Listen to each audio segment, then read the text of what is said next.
So I just got out of the movie theater after watching Final Destination Bloodlines. This has been one of my most anticipated movies of this year, and did it live up? Yes. Anyways, let's get right into this non-spoiler review.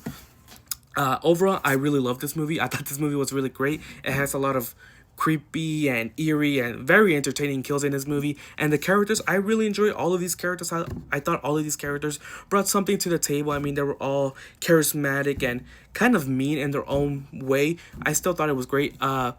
There's a lot of things I did like about this movie, so I'm gonna just say it. The kills, they're great. They're very entertaining. They're goofy. They're funny. And I think that's one of the problems that Final Destination has now, is that they're running into that problem like, hey, let's just kill people in the most goofy, cartoony way possible. Where in the first three movies, it was more realistic of like, the first one, a plane crash, like, oh, that could actually happen. Or the second one, you're riding behind a truck full of logs. Like, what would happen if one of those logs were to hit you in the face and just crush your skull? Like, kind of realistic, right? And the third movie being a roller coaster. And after that, I feel like every single kill scene in like the Final Destination franchise have been more goofy and cartoony, in the sense of like, hey, how about we kill this person by doing this, or how about we kill this person by using a coin. Like it gets a bit goofy, which it doesn't really bother me, but it does take away that suspense of like in the real world, where you're like, oh, I should be careful about that because that could happen to me. Where I just left the movie theater going like, that's not gonna happen to me because it's just a movie. While the first three movies I was like, whoa, I'm pretty scared right now. This could happen to me. But overall, I still love this movie nonetheless. I still think the kill scenes are pretty grotesque and ugly, but very creative in their own separate ways with every single person. I did like all the characters, like I mentioned.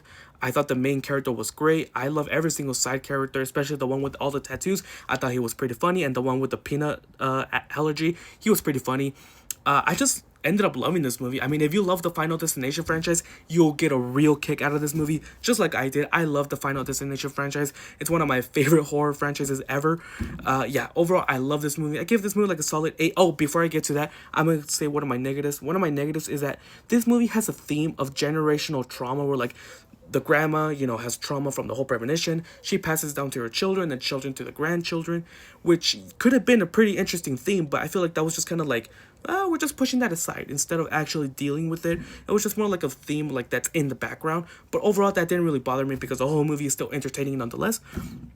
Yeah, overall, I give this movie a solid 8 out of 10. This movie did live up to my expectations, and I really hope this movie does make it to be one of my favorite movies of this year. And yeah, horror movies are making a comeback this year. I mean, from Companion, Hard Eyes, Sinners, Final Destination, I thought it was pretty fun. So yeah, I give this movie 8 out of 10. So yeah, that's about it. Peace out.